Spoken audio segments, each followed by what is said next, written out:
A predestinação está relacionada à onisciência de Deus, sabendo previamente tudo o que vai acontecer no que se refere à salvação e até mesmo os acontecimentos do passado, do presente e até do futuro. Os leigos, ou os que não querem aceitar a predestinação, costumam chamar as pessoas que acreditam na predestinação de calvinistas. Por que calvinistas? Porque o assunto sobre a predestinação na Bíblia Sagrada e no nosso dia a dia foi abordado pela primeira vez por Agostinho de Hipona e também João Calvino, por volta de 1532. O problema é que, sem querer tirar méritos de ninguém, eu posso dizer para você com toda certeza que João Calvino e Agostinho de Hipona não descobriram de forma alguma a roda. Não descobriram a roda, não. A tese deles sobre a predestinação está na Bíblia de capa a capa e só não enxerga quem não quer. Essa que é a verdade. Faça uma experiência você mesmo. Pergunte a qualquer pastor da sua igreja se um dia vai acontecer, por exemplo, o arrebatamento. O que ele vai dizer? Ele vai dizer que sim, porque está escrito na Bíblia que um dia vai acontecer o arrebatamento, ok? Depois faça o seguinte, faz outra pergunta para ele. Pastor, o último livro da Bíblia, chamado Apocalipse, também vai acontecer? Aí você fica esperando a resposta dele. Com certeza ele vai dizer que sim, pois está escrito na Bíblia. Então, esses fatos que todos nós cristãos, estamos aguardando que aconteça, que seja o arrebatamento ou que seja o Apocalipse, não seria predestinados a acontecer? Por acaso nós, meros seres humanos, poderíamos mudar o Apocalipse para que ele não aconteça, já que a Bíblia diz que vai acontecer? É certo que não. Com certeza não. Nós não podemos mudar nada, porque está tudo predestinado conforme a vontade de Deus.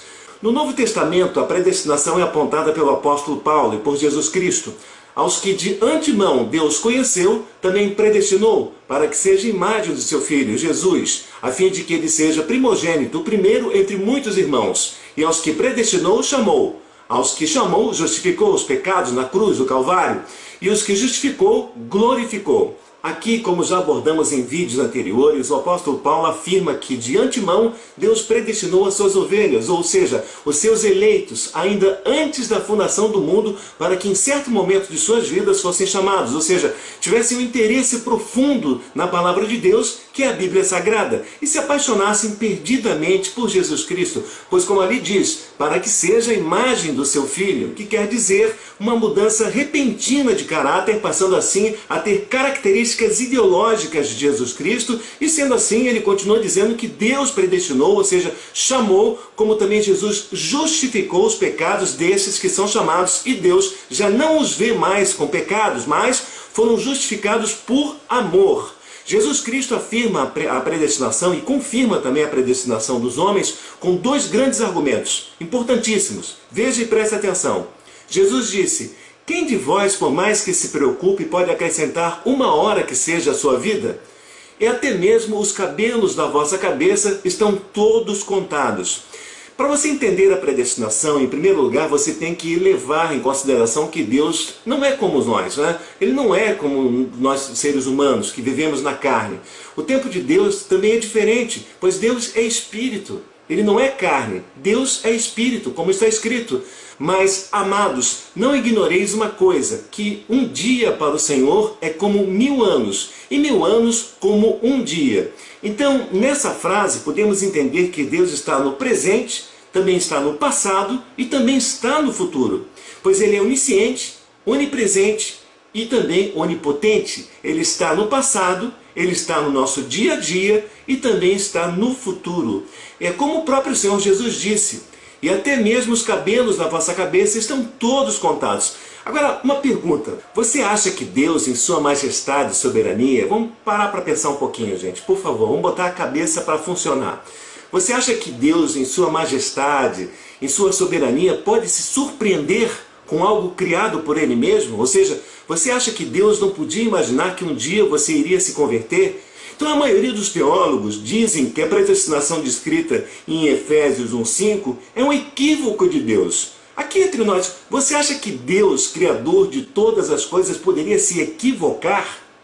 Então, se a predestinação não existe, como por exemplo Miqueias poderia prever no Antigo Testamento, cerca de 600 anos antes de Jesus, que Jesus nasceria em Belém, como por exemplo você vê aí: e tu, Belém, posto que pequena, entre as milhares cidades de Judá, de ti sairá aquele, Jesus Cristo, que governará em Israel, e cujas saídas são desde os tempos antigos, desde os dias da eternidade. Então, se a predestinação não existe, como Isaías poderia prever no Antigo Testamento, com detalhes até, a morte e ressurreição de Jesus Cristo para a salvação dos pecadores? Isso quase 700 anos antes de Jesus nascer. Então veja aí, verdadeiramente Ele, Jesus, tomou sobre si as nossas enfermidades e as nossas dores levou sobre si, e nós o reputávamos por aflito, ferido de Deus e oprimido. Mas Ele foi ferido por causa das nossas transgressões e moído por causa das nossas iniquidades. O castigo que nos traz a paz estava sobre Ele, e pelas suas pisaduras fomos sarados. Todos nós andávamos desgarrados como ovelhas, cada um se desviava pelo seu caminho, mas o Senhor fez cair sobre Ele a iniquidade de nós todos. Ele foi oprimido e afligido, mas não abriu a sua boca. Como um cordeiro foi levado ao matadouro, e como ovelha muda perante os seus tosqueadores. E puseram a sua sepultura com os ímpios. Veja aqui que Deus mostrou a Isaías que estava tudo predestinado, gente. Acontece que ele viu que Jesus seria morto com os ímpios, que na Bíblia diz: ele foi crucificado junto com 2 salteadores, está lembrado? E continua ali, ó: e com o rico na sua morte. E quem é esse rico que Isaías previu que na morte de Jesus apareceria? Está lembrado? Aqui ele deixa claro que está falando de José de Arimateia, que era rico e pediu o corpo de Jesus para ser sepultado em seu jazigo particular, conforme também está escrito na nossa Bíblia, no Novo Testamento. E continua: ainda que nunca cometeu injustiça, nem houve engano na sua boca. Aqui diz que Jesus não tinha pecado, gente. Olha que lindo, muito bonito. Todavia, ao Senhor agradou moê-lo, fazendo-o enfermar. E quando sua alma se puser por expiação do pecado, verá a sua posteridade, prolongará os seus dias, e o bom prazer do Senhor prosperará na sua mão. Aqui diz e prevê que Jesus, depois de todos os seus sacrifícios na cruz para salvar os pecadores, ele ficará feliz porque salvou muita gente. Pois continua dizendo, veja, olha: ele verá o fruto do trabalho de sua alma e ficará satisfeito, justificará a muitos. Veja aí, ó, justificará a muitos e não todos. A frase aí se refere mais uma vez, como a gente já havia estudado em vídeos anteriores, a salvação na cruz, a salvação de Jesus na cruz é para a justificação de muitos e não todos. Como eu já falei, ele veio salvar as suas ovelhas e não as sementes do diabo. E continua, olha aí, ó: porque as iniquidades deles, no caso das ovelhas, né? Porque as iniquidades deles levará sobre si, e foi contado com os transgressores. Mas ele levou sobre si o pecado de muitos, e intercedeu pelos transgressores. E quem são os transgressores que Isaías fala aqui no final da visão e a predestinação a respeito do Salvador Jesus Cristo? Os transgressores somos nós.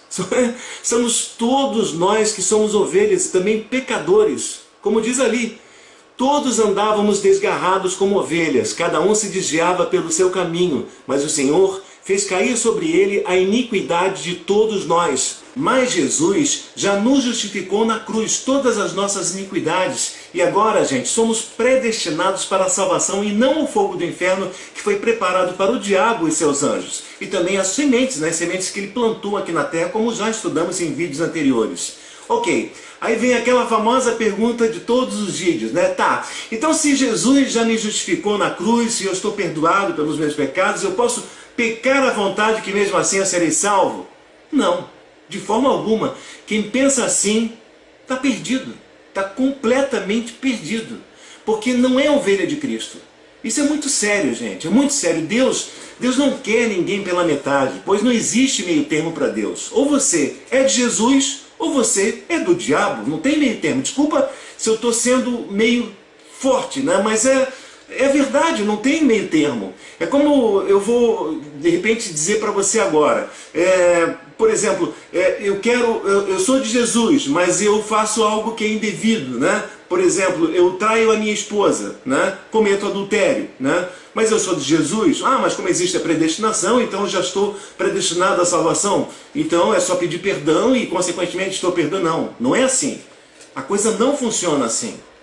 Porque Deus conhece o nosso coração. Ele sabe o que se passa pela nossa mente, pela nossa cabeça. Então não adianta você querer enganar Deus. Não tem como enganar Deus. Não existe isso. Entendeu? Então a verdade é essa. Se você pensa em se justificar pecando, entendeu? Você está perdido. Essa é que é a grande verdade, tá? E como eu vou saber se eu sou ovelha de Cristo? Agora eu fiquei preocupado, né? Porque se existe predestinação, eu também posso ser o joio ao invés de ser o trigo, como a gente já estudou, né? Quem é ovelha de Cristo? Quem é ovelha de Cristo? Preste bastante atenção. Gente, quem é ovelha de Cristo se converte a Cristo. Quem não é, não quer saber de Cristo. Eu vou dizer uma coisa para você. Quem não é de Cristo provavelmente já até desligou, não quer nem mais assistir esse vídeo, entendeu? Porque isso até faz mal para ele.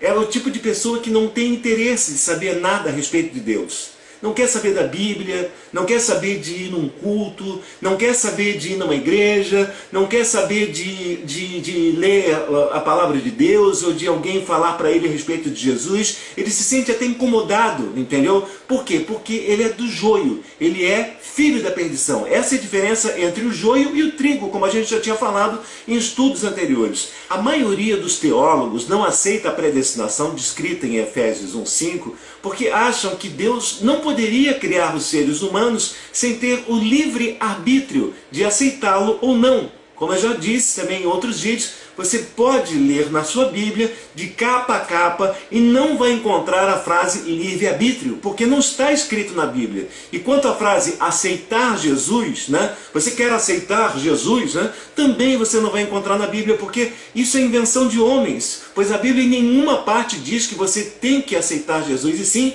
receber Jesus. E quanto ao livre-arbítrio, Paulo rebate dizendo o seguinte, presta atenção, veja aí.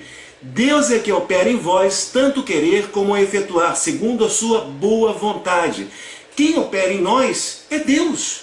Quem opera no passado é Deus. Quem opera no presente é Deus. Quem opera no futuro é Deus. Deus é o Criador do universo. Ele é Espírito. Ele é verdade. Bom, aqui diz que Deus tem o controle de tudo. E isso é predestinação. Na verdade, a gente está conversando a respeito ainda daquilo que a gente leu agora há pouco, sobre Filipenses 2,13, né? Deus é que opera em vós, tanto querer como efetuar segundo a sua vontade. E aqui diz realmente que Deus tem o controle de tudo. Isso é predestinação, não tem a menor dúvida. Então, se de repente talvez ainda você esteja duvidando, não, existe, a predestinação é um equívoco de Deus. Você acha que Deus pode se equivocar, né? Então, se predestinação não existe, como o rei Davi poderia prever no Antigo Testamento, com detalhes, a morte na cruz de Jesus? Veja aí. Deus meu, por que me desamparaste? Todos que me veem zombam de mim, estendem os lábios e maneiam a cabeça, dizendo, confiou no Senhor, que o livre, salve-o, como água me derramei, e todos os meus ossos se desconjuntaram.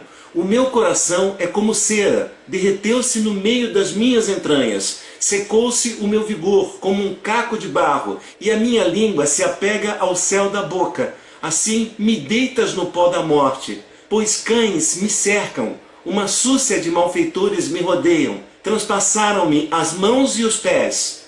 Posso contar todos os meus ossos, eles me estão olhando e encarando. Repartem entre si as minhas vestes, e sobre a minha túnica lançam sortes. Tu, porém, Senhor, não me desampares. Ó Senhor, Deus meu, não te alongues de mim. Força minha, apressa-te em socorrer-me. Você pode perceber aqui que Davi deixa bem claro como se sentia Jesus na hora da crucificação. Como ele diz, por exemplo, veja aí. Uma súcia de malfeitores me rodeia, transpassaram-me as mãos e os pés. Eles estão me olhando e encarando. Muito forte, né, gente? Até nos mínimos detalhes, como por exemplo a dos soldados romanos que jogavam sorte para ver quem ficava com as vestes de Jesus, como está escrito lá em Mateus 27:35, estava predestinado para acontecer. E Davi falou isso 900 anos antes do nascimento de Jesus. Repartem entre si as minhas vestes, e sobre a minha túnica lançam sortes. Então, se a predestinação não existe, como o Senhor Jesus sabia que o templo dos judeus seria destruído? E quando Jesus ia saindo do templo, aproximaram-se dele os seus discípulos para lhe mostrar a estrutura do templo. Jesus, porém, lhe disse: não vedes tudo isso? Em verdade vos digo que não ficará aqui pedra sobre pedra que não seja derrubada. Tanto é que o templo até hoje, né, dos judeus, não passa apenas de uma parte do templo, que é o muro das lamentações. Na verdade, os judeus, o templo foi destruído, né, na época da Babilônia ainda, e nunca mais foi reconstruído. Os judeus querem reconstruir o templo, mas não construir o templo. Na verdade, eles só têm uma parte do templo, que é o muro das lamentações. Então, Jesus já sabia que isso ia acontecer. E isso é predestinação. Então, se a predestinação não existe, como o Senhor Jesus sabia que alguns dos apóstolos não iriam morrer sem antes verem o reino de Deus? Como está escrito aí, preste atenção. Jesus disse aos apóstolos, né? Em verdade vos digo que dos que aqui estão, alguns há que não provarão a morte sem que antes vejam chegado o reino de Deus com poder. E isso realmente aconteceu aos apóstolos Pedro, Tiago e João. 6 dias depois que Jesus falou isso para todos os apóstolos, realmente aconteceu. Veja aí. E 6 dias depois Jesus tomou consigo a Pedro, a Tiago e a João, e os levou sós, em particular, a um alto monte, e transfigurou-se diante deles, e as suas vestes tornaram-se resplandecentes, extremamente brancas, como neve, tais como nenhum lavandeiro sobre a terra poderia branquear. E apareceu-lhes Elias com Moisés, e falava com Jesus. E Pedro, tomando a palavra, disse a Jesus: Mestre, é bom que estejamos aqui e façamos 3 cabanas, uma para ti, outra para Moisés e outra para Elias, pois não sabiam o que dizia, porque estavam assombrados. E desceu uma nuvem, que os cobriu com a sua sombra, e saiu da nuvem uma voz que dizia: Este é o meu filho amado, a ele ouve. Então aqui você percebe que isso realmente aconteceu nos tempos de Jesus, isso 6 dias depois dele ter previsto que iria acontecer. Então aí está a predestinação. Então se a predestinação não existe, como o Senhor Jesus sabia que dos 12 apóstolos um seria traidor? Jesus disse aos apóstolos: não vos escolhi a vós 12? E um de vós é um diabo. E bem depois disso, já próximo também da traição, durante a ceia, né, Jesus mais uma vez confirmou com antecipação que um deles iria o trair. Veja, e comendo com os apóstolos, Jesus disse: em verdade vos digo que um de vós me há de me trair. E eles, entristecendo-se muito, começaram cada um a dizer-lhe: porventura sou eu, Senhor? E ele, respondendo, disse: o que põe comigo a mão no prato, esse me há de trair. Em verdade, o Filho do Homem vai, como acerca dele está escrito, mas ai do homem por quem o Filho do Homem é traído. Bom seria para esse homem se não houvesse nascido. E respondendo Judas, o que o traía, disse: porventura sou eu, Rabi? E ele disse: tu o disseste. Então, veja bem, gente, mais uma vez Jesus confirma aí a predestinação, porque ele revela por antecipação o que iria acontecer. Mas, se a predestinação não existe, como o Senhor Jesus previu antecipadamente que Pedro negaria ele 3 vezes? Pedro disse para Jesus: Senhor, estou pronto a ir contigo até a prisão e a morte. Mas Jesus disse: digo-te, Pedro, que não cantará hoje o galo antes que 3 vezes negues que me conheces. E isso realmente aconteceu na madrugada daquela mesma noite em que Jesus foi traído. Veja. Então, prendendo Jesus, o levaram e o puseram na casa do sumo sacerdote. E Pedro seguia-o de longe. E havendo-se acendido fogo no meio do pátio, estando todos sentados, assentou-se Pedro entre eles. E certa criada, vendo-o estar assentado ao fogo, disse: esse também estava com Jesus. Porém ele negou Jesus, dizendo: mulher, não o conheço. E um pouco depois, vendo o outro, disse: tu és também deles. Mas Pedro disse: homem, não sou. E passado quase 1 hora, um outro afirmava, dizendo: também este verdadeiramente estava com Jesus, pois também é galileu. E Pedro disse: homem, não sei o que dizes. E logo, estando ele ainda a falar, cantou o galo. E virando-se o Senhor Jesus olhou para Pedro, e Pedro lembrou-se da palavra de Jesus, como lhe havia dito: antes que o galo cante hoje, me negarás 3 vezes. E saindo Pedro para fora, chorou amargamente. Então, diante de todos esses fatos, como negar a predestinação? Me diga.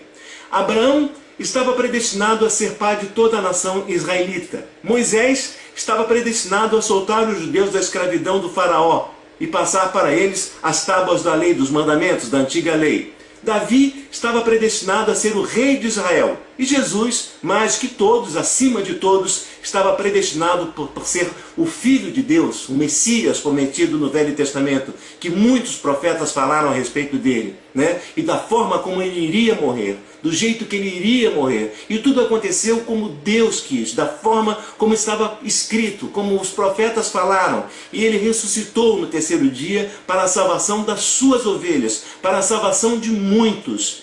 E isso não é predestinação, gente? É claro que é. E quanto ao faraó, que a gente está falando agora, né? Ao faraó que, apesar de várias pragas lançadas sobre ele, no qual não queria libertar o povo judeu da escravidão, você por acaso já leu o que está escrito na sua Bíblia? Preste atenção. Diz o Senhor a Moisés: vai ao faraó, porque tenho endurecido o seu coração e o coração dos seus servos, para fazer estes meus sinais no meio deles, e para que contes aos ouvidos de teus filhos e dos filhos de teus filhos as coisas que fiz no Egito, e os meus sinais que tenho feito entre eles, para que saibas que eu sou o Senhor. Veja aqui um detalhe muito interessante, gente. Presta atenção. Deus disse a Moisés que ele tem endurecido o coração do faraó para fazer esses sinais no meio deles. Lembra quando a gente estudou a parábola do Senhor Jesus das sementes do trigo e do joio, que o joio quem plantou foi o diabo no campo? Lembra disso?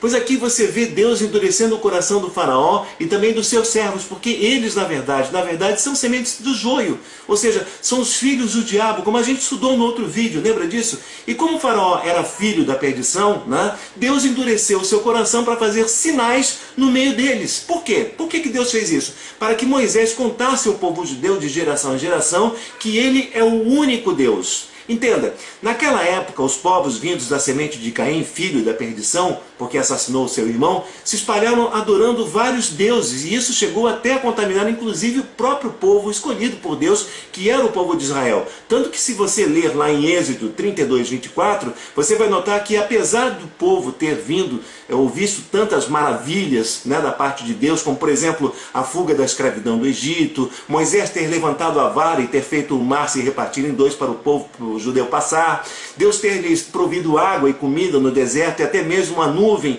os seguia, né, para fazer sombra no deserto, para que eles pudessem caminhar pelo deserto.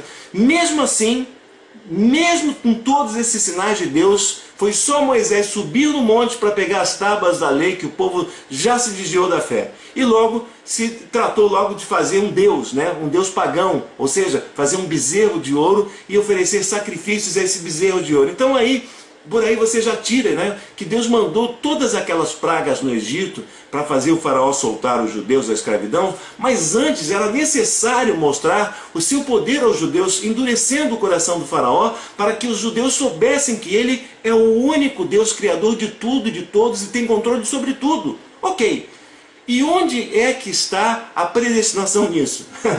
Veja o que o apóstolo Paulo disse, preste atenção agora.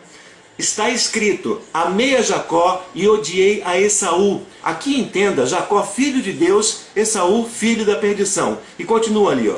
Que direis, pois? Que há injustiça por parte de Deus? De maneira nenhuma. Pois Deus disse a Moisés: compadecer-me-ei de quem me compadecer, e terei misericórdia de quem eu tiver misericórdia. Assim, pois, isso não depende de quem quer, nem do que corre, mas de Deus, que se compadece. Porque diz a Escritura a Faraó: para isto mesmo te levantei, para em ti mostrar o meu poder, e para que meu nome seja anunciado em toda a terra. Logo, pois, compadece-se de quem quer e endurece a quem quer. Dirás então: por que se queixa ele ainda? Porquanto quem tem resistido à sua vontade? Mas, ó homem, quem és tu que a Deus replicas? Porventura a coisa formada dirá ao que formou, por que me fizestes assim?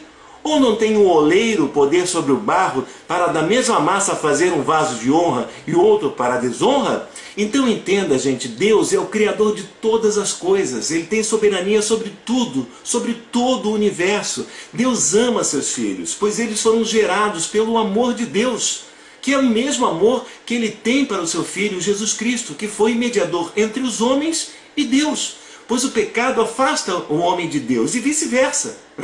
O diabo foi o culpado de tudo desde o princípio. Ele introduziu na terra a sua semente que Jesus chama de joio. E o diabo tornou-se o príncipe desse mundo. É como, de repente, você criar algo e alguém roubar a sua invenção e patenteá-la, sem dar a menor chance de você provar de que foi você o inventor daquilo. Entende? O diabo introduziu no mundo o pecado para afastar os homens de Deus. E Deus, por amor aos homens, salvou aqueles que são seus, os seus filhos. Jesus disse: Deus é benigno até para os ingratos e maus. A predestinação descrita em Efésios 1:5 nos mostra que Deus está acima de tudo e que Ele tem controle daqueles que são dele, as suas ovelhas, e nasceram do Espírito Santo. Sendo assim, entendemos que Deus é puro amor com aqueles que são dele. Veja: bendito o Deus e Pai de nosso Senhor Jesus Cristo, o qual nos abençoou com todas as bênçãos espirituais nos lugares celestiais em Cristo, como também nos elegeu nele antes da fundação do mundo, para que fôssemos santos e irrepreensíveis diante dele, em amor. E nos predestinou para filhos de adoção por Jesus Cristo, para si mesmo, segundo o beneplácito de sua vontade, para louvor da glória de sua graça, pelo qual nos fez agradáveis a si no amado, em quem temos a redenção pelo seu sangue, a remissão das ofensas, segundo as riquezas da sua graça, que ele fez abundar para conosco em toda a sabedoria e prudência, descobrindo-nos um mistério da sua vontade, segundo o seu beneplácito, que propusera em si mesmo, de tornar a congregar em Cristo todas as coisas, na dispensação da plenitude dos tempos, tanto as que estão nos céus, como as que estão na terra. Nele, digo, em que também fomos feitos herança, havendo sido predestinados conforme o propósito daquele que faz todas as coisas, segundo o conselho da sua vontade, com o fim de sermos para louvor de sua glória. A predestinação está até mesmo na oração que Jesus nos ensinou, no qual todas as religiões cristãs conhecem, que é o Pai Nosso. Pai nosso que estás no céu, santificado seja o teu nome. Venha a nós o teu reino.